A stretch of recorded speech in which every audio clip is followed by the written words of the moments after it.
श्री शिवाय नमस्तुभ्यम हर हर महादेव। देखिए आज का यह वीडियो बहुत ही ज़्यादा खास होने वाला है।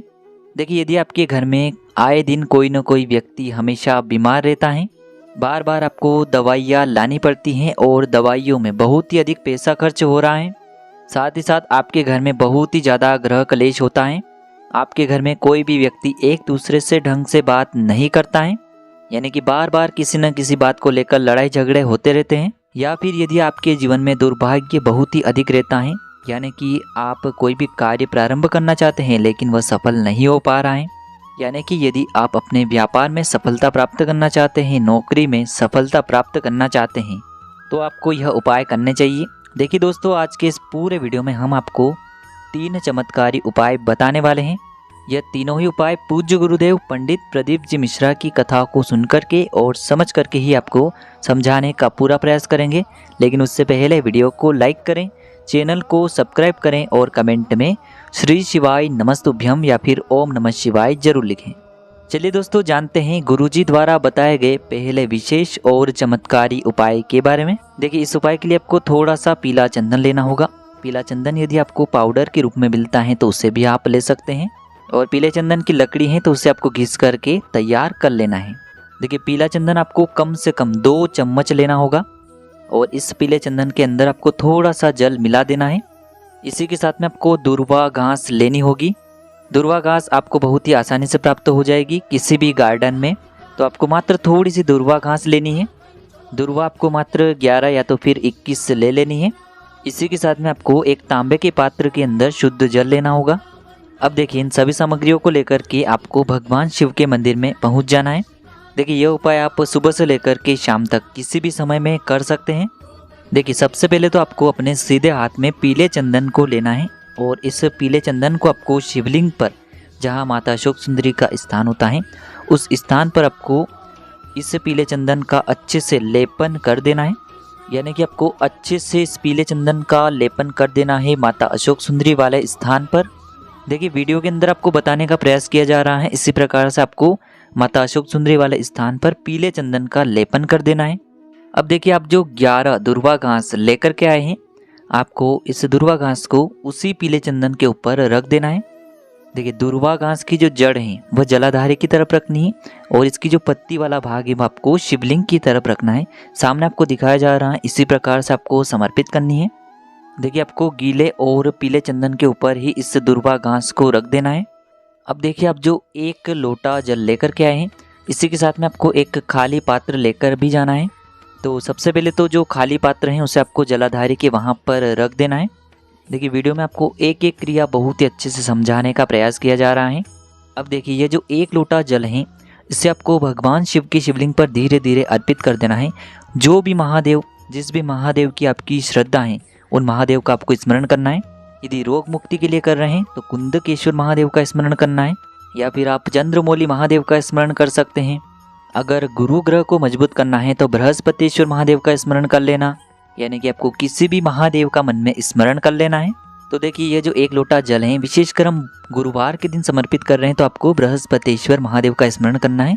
विशेषकर हमें किस्मत को चमकाने के लिए ये उपाय करना है। देखिए विशेषकर हम इस उपाय को गुरुवार के दिन कर रहे हैं तो हम बृहस्पतिश्वर महादेव का भी स्मरण कर सकते हैं। देखिए जैसे ये जल हम अर्पित करेंगे, यह शिवलिंग से होकर के जलाधारी की ओर बह करके आएगा और जो आपने खाली पात्र रखा है उसमें यह जल आ जाएगा, यानी कि पीले चंदन से युक्त यह जल उस पात्र के अंदर आ जाएगा। अब देखिए आपको क्या करना है कि जो आपने दुर्वा घास समर्पित की थी उसे आपको माता अशोक सुंदरी वाले स्थान से उठाना है और जिस पात्र में आपने जल को झेला है उसी पात्र के अंदर आपको इस दुर्वा घास को भी डाल देना है। और आपको महादेव से प्रार्थना करनी है कि यह जल मैं मेरे घर पर लेकर के जा रहा हूँ। आपको मेरी किस्मत को चमकाना है, मेरे घर के ग्रह क्लेश को दूर करना है, मेरे घर में जो भी बीमारी है उसे आप दूर करें। तो इस प्रकार से आपको ये जल अपने घर लेकर के आ जाना है। अब इस दुर्वा घास से आपको इस जल का अपने पूरे घर में छिड़काव करना है, केवल वॉशरूम को छोड़ देना है। साथ ही साथ जो व्यक्ति बीमार रहता है उसके ऊपर भी आप इसका छिड़काव कर सकते हैं। साथ ही साथ जो घर में लड़ाई झगड़े होते हैं वह सभी दूर हो, ऐसी आपको कामना करनी है और इसका छिड़काव आपको कर देना है। अब देखिए ये जो दुर्वा घास बची हुई है इसे आप किसी भी देव वृक्ष के नीचे रख करके आ सकते हैं, और जल यदि ज़्यादा बच चुका है तो उसे आप अगले दिन किसी भी देव वृक्ष में समर्पित करके आ सकते हैं। तो इस प्रकार से आपको यह पहला उपाय कर लेना है। अब हम जानते हैं दूसरे उपाय के बारे में। देखिए, इस उपाय के लिए सबसे पहले तो आपको मात्र थोड़ा सा शहद लेना होगा। आपको मात्र आधा चम्मच या फिर उससे भी कम शहद ले लेना है। फिर इसी के साथ में आपको 1 लोटा शुद्ध जल ले लेना है तांबे के पात्र के अंदर। फिर इसी के साथ में आपको एक प्यारी सी बेलपत्र ले लेनी है। बेलपत्र जो है वह कहीं से भी खंडित नहीं होनी चाहिए। यदि आपको बेलपत्र नहीं मिल पाती हैं तो आप भगवान शिव के शिवलिंग पर चढ़ी हुई बेलपत्र को पुनः शुद्ध जल से धोकर के उपयोग कर सकते हैं। अब यह सभी सामग्री लेकर के आपको भगवान शिव के मंदिर में पहुंच जाना है। पूज्य गुरुजी ने बताया है कि इस उपाय को आप गुरुवार के दिन सुबह से लेकर के शाम तक किसी भी समय में कर सकते हैं। देखिए, मंदिर पहुंचने के बाद आपके पास जो बेलपत्र हैं, और बेलपत्र में आप सभी को पता है कि 3 पत्तियां होती हैं। तो बेलपत्र की जो सबसे आगे वाली पत्ती होती है, जिसे सबसे ऊपर वाली पत्ती कहते हैं, उस पत्ती में आपको चिकनी साइड पर शहद लगा देना है। पूरी पत्ती में आपको अपनी अनामिका उंगली से शहद लगा देना है। और बीच की जो डंडी है जिससे सारी पत्तियां जुड़ी हुई होती हैं, उस डंडी पर आपको अपनी तर्जनी उंगली से शहद लगा देना है। देखिए, यह उपाय बहुत ही खास है क्योंकि यह उपाय आपके जीवन में जितना भी दुर्भाग्य है उससे दूर करने वाला है। तो आपको ऊपर वाली जो पत्ती है उसमें शहद का लेपन करना है अपनी अनामिका उंगली से, और नीचे वाली जो डंडी है उस पर आपको अपनी तर्जनी उंगली से शहद लगाना है। अब इस प्रकार से इस बेलपत्र को तैयार करने के बाद इसे आपको शिवलिंग पर समर्पित कर देना है। और आपको बृहस्पतिश्वर महादेव का मन में स्मरण कर लेना है। स्मरण करते हुए आपको प्रार्थना करनी है कि हमारे जीवन में जो भी कार्य असफल हो रहे हैं उनमें हमें सफलता प्राप्त हो। हमारे जीवन में ओज तेज की वृद्धि हो, आलस्य का जीवन से समापन हो। आप जिस भी कार्य में मेहनत कर रहे हैं उसमें आपको सफलता मिले, इस प्रकार से प्रार्थना करते हुए यह बेलपत्र आपको समर्पित कर देनी है। अब दोस्तों, अंत में जो आपके पास 1 लोटा शुद्ध जल है तांबे के पात्र के अंदर, उसे भी आपको धीरे धीरे श्री शिवाय नमस्तुभ्यम इस मंत्र का जाप करते हुए शिवलिंग पर अर्पित कर देना है। देखिए, जैसे ये जल शिवलिंग से होकर के जलाधारी की ओर बह करके आएगा तो इसे आपको अपने सीधे हाथ में ले लेना है और इसका छिड़काव आपको अपने शरीर पर कर लेना है। पूज्य गुरुजी ने कहा है कि जो भी व्यक्ति इस उपाय को गुरुवार के दिन करता है उसके सारे संकट बृहस्पतिश्वर महादेव की कृपा से समाप्त हो जाते हैं। अब दोस्तों, हम जान लेते हैं तीसरे विशेष उपाय के बारे में। देखिए, इस उपाय के लिए भी आपको 1 लोटा शुद्ध जल लेना है और इसी के साथ में आपको थोड़ी सी काली मिर्च ले लेनी है। देखिए, आपने जो काली मिर्च के दाने लिए हैं उन्हें आपको अच्छे से अपने घर पर पीस लेना है, यानी कि इनका पाउडर तैयार कर लेना है।